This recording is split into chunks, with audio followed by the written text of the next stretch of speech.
Opening prayer.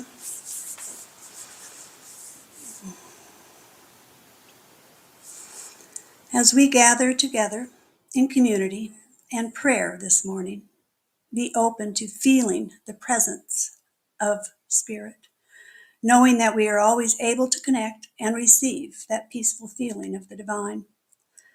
Let's remember that we are all one with the universal law of creation. And as we meditate and pray and listen to Reverend Jen's talk, we remember to look inward to receive. We can claim and accept a deepening of our spiritual growth as we open our hearts and our minds to be more attuned to peace and more rooted in love. Listening to Spirit, we are aware of the unseen support that always accompanies us. Let us celebrate our unfolding life journey through the infinite knowledge and divine love of the all that is. And so it is. Amen. Now I'd like to welcome Reverend Jen back.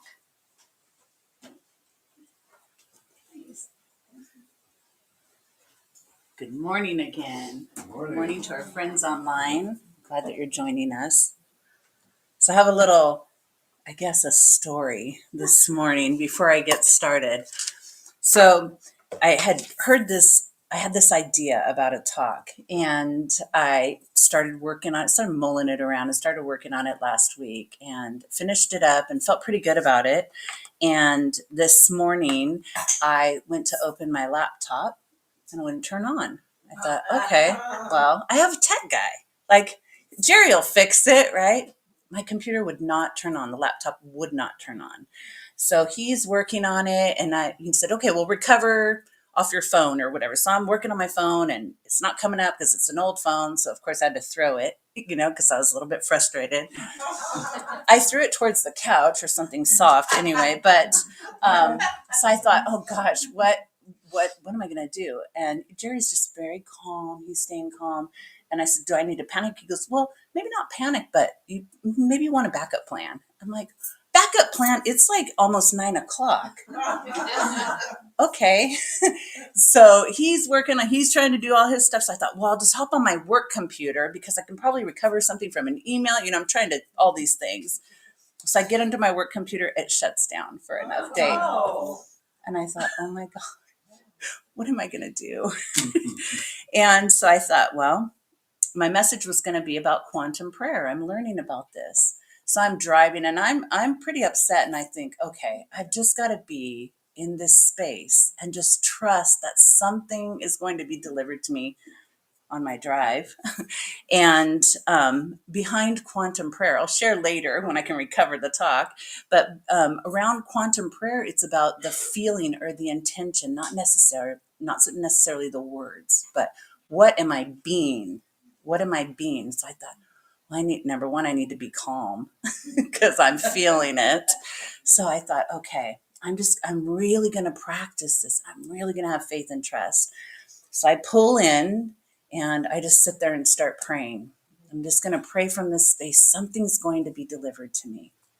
And so I go to undo my seatbelt and I see this folder and I pull it out, and it's a talk that I just gave at New Era. So you haven't heard it yet, so that's great. I have a talk and it was just there for me. So I was like, that was really close. So next time I need to put a time frame on it and say, okay, Spirit, I need it a little closer to, or not so close to 10:30. And it's not a miracle. Yes, that's true. It really did feel like a miracle. And I got to adjust myself too and say, okay, practice what you preach. If you're believing in this type of prayer, then do it. So I'm so glad it worked out. So this morning, I'm going to be talking about spiritual rest. So more to come around quantum prayer. Oh, I came in a little bit hot and David gave me some Reiki. And so that really helped just calm me down too. So thank you, David. So again, I'm going to share about spiritual rest this morning. And I think this is a really great time of year to share this. We're still kind of in that solstice energy, even though it's not the exact day. Up until the first part of January, we're really in this seasonal window more than a single day. And we're still in that solstice field. The light is just beginning to return, slowly and gently, almost unnoticed. The energy of this time remains inward and reflective and gestational, right? Something's growing, something's being formed. It's not yet a season for outward action, but a time for integration and rest and quiet intention setting. And nature models this really beautifully. In winter, everything appears dormant, right? Everything kind of goes to sleep and the trees become bare and the earth is still and growth kind of seems paused, like it's on hold. And yet, nothing is wasted. Beneath the surface, life is gathering. This sacred rest prepares the way for renewal. And when we allow ourselves to go within during this time, we give our soul space to clarify its desires, right? We just slow down, and that allows new inspirations to form, ready to emerge when the time is right, that divine timing. And this brings me back to the idea of the seasonal window, the time right between, like right when we're at, right in this time. And it's often described as a liminal space. It's a threshold, right? We're right at a threshold, a place where we're no longer who we were, but we're not yet who we will be. We're not yet who we will become. And it can feel uncertain and maybe quiet, or it can even feel a little disorienting. But it's a time for pause and a space for deep listening and possibility. The old has loosened its hold, yet the new has not yet fully arrived. It's not quite here yet. While liminal space can feel uncomfortable for some, it's often, maybe you've experienced that, where that deepest transformation takes place. It invites surrender and patience and trust. That sacred in between time asks us not to rush forward, but to be present, pause. And this, to me, is the heart of spiritual rest. And this came to me, I've shared this before, but this idea came to me, or it came into clearer focus several years ago when I began practicing Kundalini Yoga. And at one point, my practice had started slipping and it wasn't as consistent. And I shared that with my teacher, and she reflected back to me what she shared with me really changed the way that I felt and how I understand rest. She reminded me that the work that I've already done or that we've already done carries us through the seasons when maybe we feel low energy, or maybe we don't feel like we have a lot of time, or maybe even just less motivation, or whatever reason or excuses we might have. But when we return to the practice, it's often as if we never truly left. Maybe physically, when we're talking about yoga, our bodies might need a little bit of time to recondition. The muscles might need a little bit of reminder. But spiritually and mentally, that imprint remains, that awareness remains. And I think of that as like spiritual muscle memory. Yogi Bhajan, who brought this version of Kundalini Yoga to the United States in the late 60s, often shared this mantra: keep up and you will be kept up. He taught that keep up is not a small idea. If you want to know who you are, where you are, and what you're capable of, just keep up, and life will meet you there. So several years ago, there was some controversy surrounding Yogi Bhajan, and it really impacted my practice, and it almost exhausted it completely until I realized something important, that the transformation that I had experienced through this practice wasn't about the man. It was about the teachings. It was about the practice. It was about my own transformation. And those teachings truly rewired my brain. It rewired my whole nervous system. It shifted my awareness, and it really changed my life. And that mattered. This realization expanded my understanding of keeping up into other areas of my life, especially my spiritual practices. Just like this morning, I got a little reminder of that, right?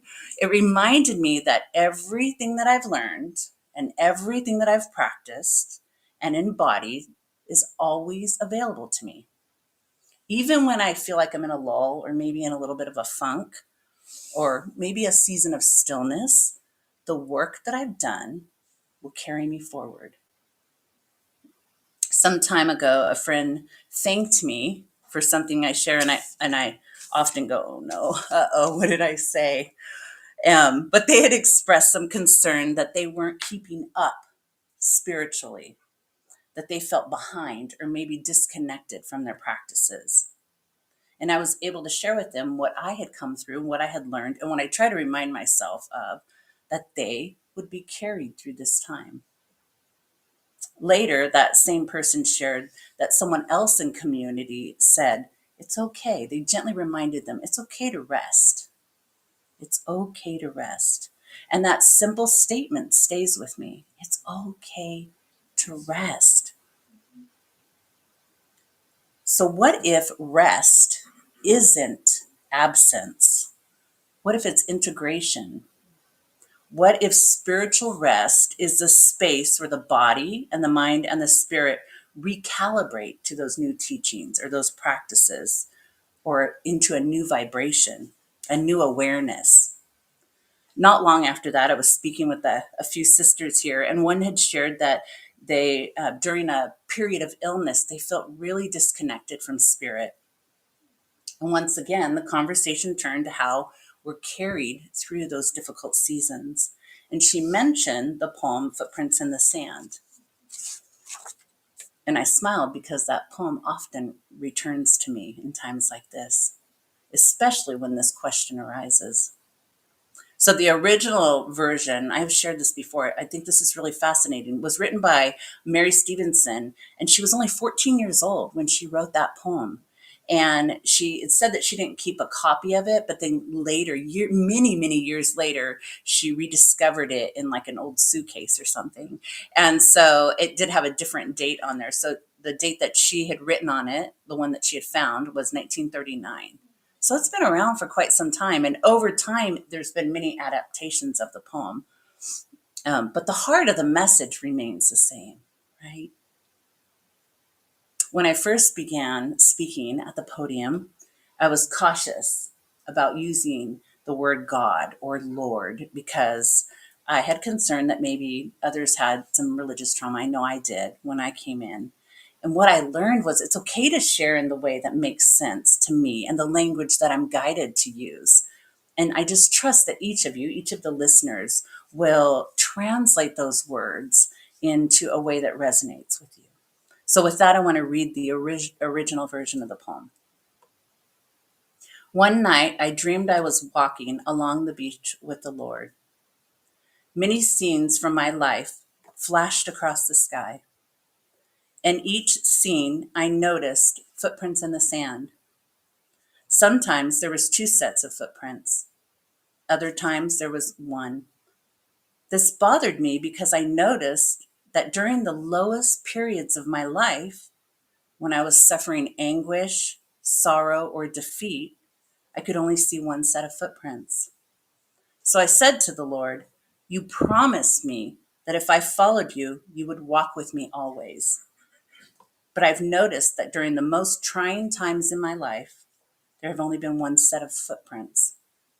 Why, when I needed you most, did you leave me?" The Lord replied, "The times when you have seen only 1 set of footprints are when I carried you." I just love that. It gets me. Like every time I read that, I could just feel that. Oh, it's just so true for me. And I interpret this poem in a few different ways, and I encourage you to find your own meaning within it. And reflecting on what I shared earlier, I see how the work that we've done carries us through those hard seasons. That work might include maybe we're learning about ourselves, or maybe we're discovering purpose or purposes. Maybe we're healing old patterns or making amends, or maybe we're finding forgiveness for ourselves or for others. And we're cultivating a relationship with the divine.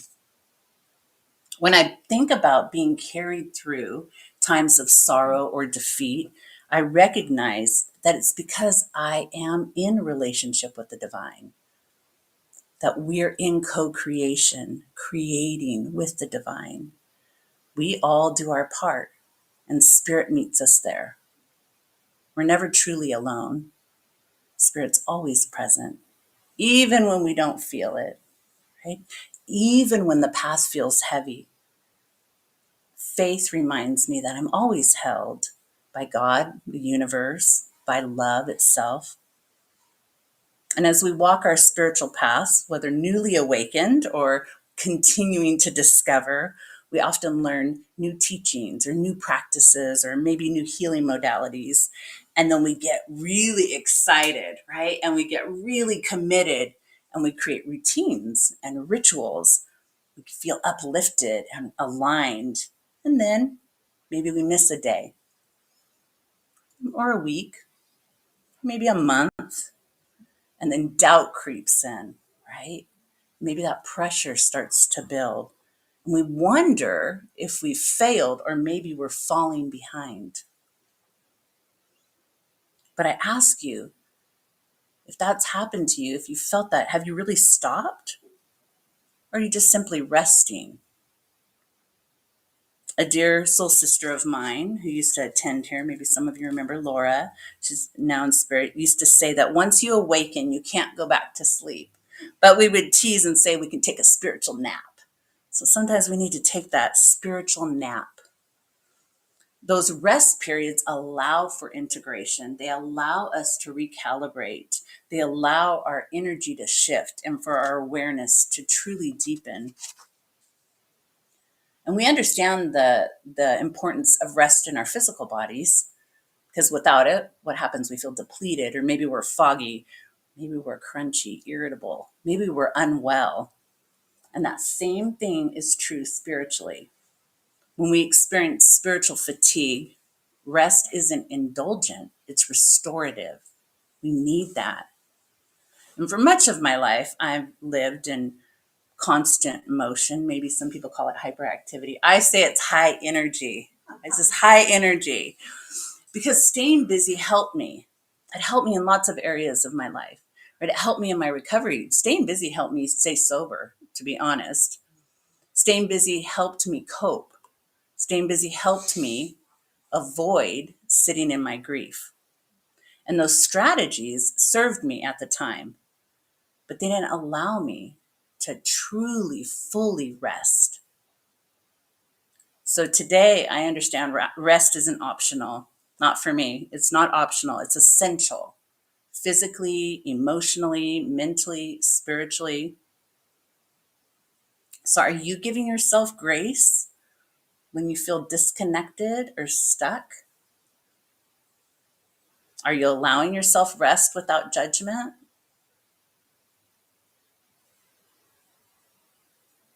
Are you trusting that even in stillness, even when you're still, that something sacred is unfolding? Because it's okay to pause. It's okay that we rest.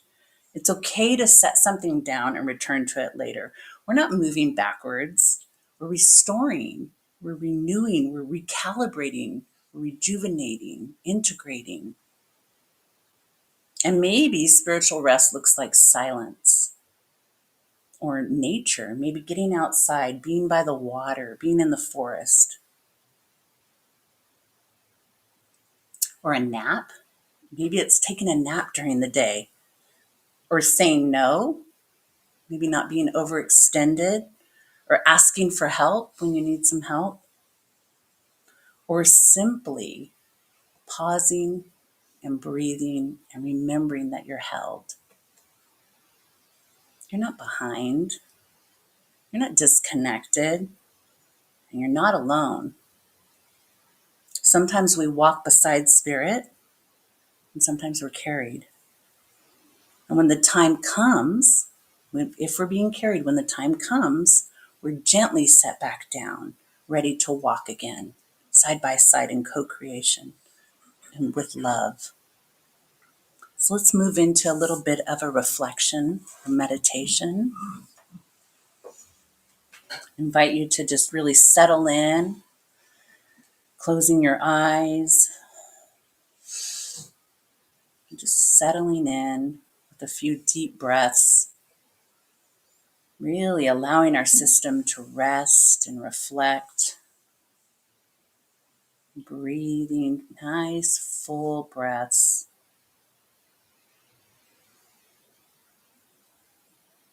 As you fall into your own natural rhythm of breath, take a moment to reflect on a current experience, maybe a situation that seems heavy or difficult.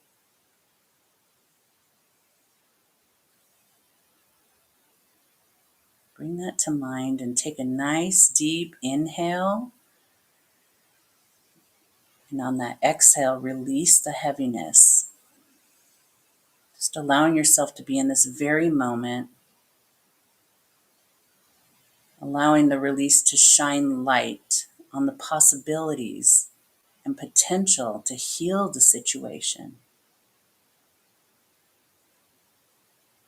to bring a feeling of peace and grace.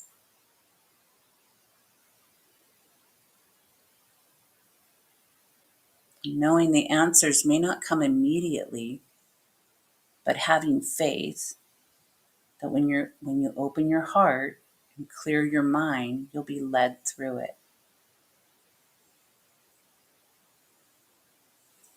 Remember that you're invited to walk along your path with the divine, receiving love and guidance and support. And let's breathe in together again, that deep inhale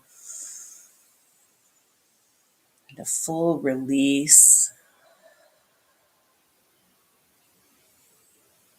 Now I invite you to take a moment to honor the times in your life when you have rested.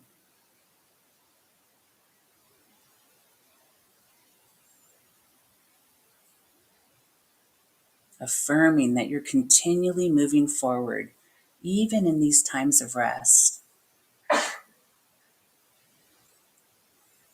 And affirm that rest is not stagnation. You're not neglecting your practices or yourself.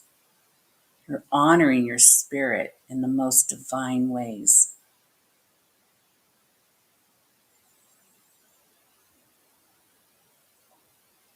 And gently place your hands over your heart, connecting with your own breath, your own heartbeat.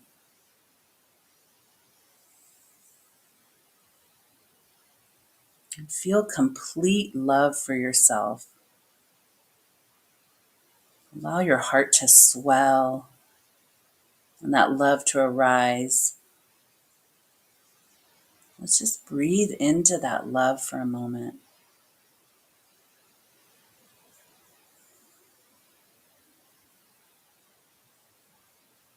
And just allowing this feeling of deep love to carry you through your day, through your week, and to be with you always. And when you're ready, you can gently open your eyes and become present in this space. Great. Thank you. I'm going to move into our offering portion this morning.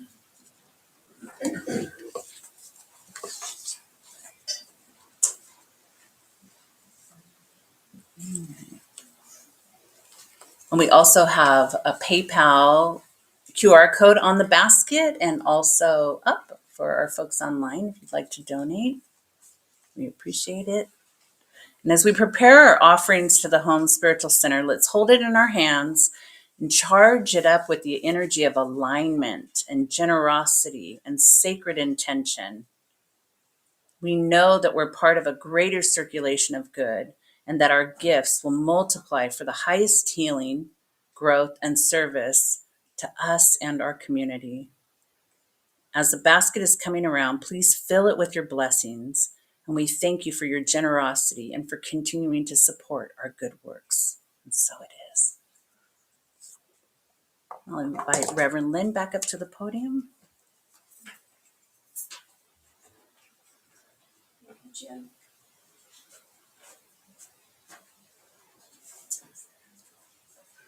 Thank you. That was beautiful. Before I do our closing prayer, I have a little story to tell you, and it's a true story. So, this last year, I've spent quite a bit of time in Portland, going up every month, staying a week or so to take care of some things that I wanted and needed to take care of. And I love Portland, and it's a beautiful city. Every day, I would walk across to this little park where there were so many animals, and it was just so peaceful. I just walked across, and I could do that. I could do that. It was so nice. One morning, as I'm walking across, I was met by a great big giant crow. And this crow looked at me, and it was like it was making eye contact with me. I know that sounds a little crazy, but it's true. And he looked straight at me, just straight at me. And I got the feeling that he wanted to show me something. So I followed him. So I guess I am a little goofy. I followed the crow. But as I followed him, he kept looking back at me to make sure that I was still behind him. He didn't want to lose track of me. It's what I was feeling anyway. And so he walked off to the right a little, and he stopped. And this squirrel came out. And it was this big squirrel. And he took his tail, and I've never seen this before. He took his tail from behind all the way up and over and down in the front of him. And he turned into a wheel. And he was rolling around as a wheel was going, and I'm just watching this going, am I really seeing this? And the crow's just doing this and looking at me and getting a little closer to the squirrel, and the squirrel didn't stop. And then it did. It stopped, put its tail down, and wrapped it back up around. And this is true. I'm not imagining. And I'd had my coffee, so I was fully awake. Rolled right back into a wheel and just rolled and rolled. And I'm sitting there going, this is the craziest thing I've ever seen. So then the entertainment stopped, and the crow stood there, and the squirrel, all four paws, boing, straight up, not standing up, but his whole body left. And then he ran up a tree. And the crow went that way and started eating all the little bugs. And I couldn't stop. I couldn't get this little story out of my mind, or what I had seen. And so what I did was I looked up the spiritual meaning, or the stories revolving around animals, which are very interesting. So crow is for transformation, for mystery, and for magic, and also bringing us messages from the spiritual realm. And then squirrel, squirrely little thing, is about preparedness and playfulness, balancing work and fun. And squirrels are also seen as a messenger. And when I saw this little entertainment in front of me, it was at a time when I was pretty tired, and I needed to remember. I thought, oh boy, okay, I need to slow down, settle down, and play just a little bit more. And it's our little animals always give us little messages. So next time anything goes squirrely in your life, an animal or anything, look it up. There might be a meaning in that for you also. So thank you for indulging me. If you'd like to join me in closing prayer, please. In this moment together, let us recognize the presence of the Divine Spirit, the boundless field of energy in our universe. Let us affirm that we are one with this spiritual energy, just as a small drop of water is part of the ocean. We know that every cell in our bodies and every beat of our hearts are in perfect alignment and harmony with the pure essence that flows through all of creation. In gratitude, we give thanks for the understanding of universal love and the oneness of the divine, appreciating the presence of spirit in our lives, guiding and supporting us with wisdom and compassion, and for the divine love that enriches our every experience. Let us release this prayer into the universal field of energy, trusting completely in the pure action of spirit, knowing this truth is already manifesting in our lives. Amen, and so it is. And thank you to all that have joined us on Facebook. From our heart to yours, have a beautiful week. Thank you. Madge, are you coming to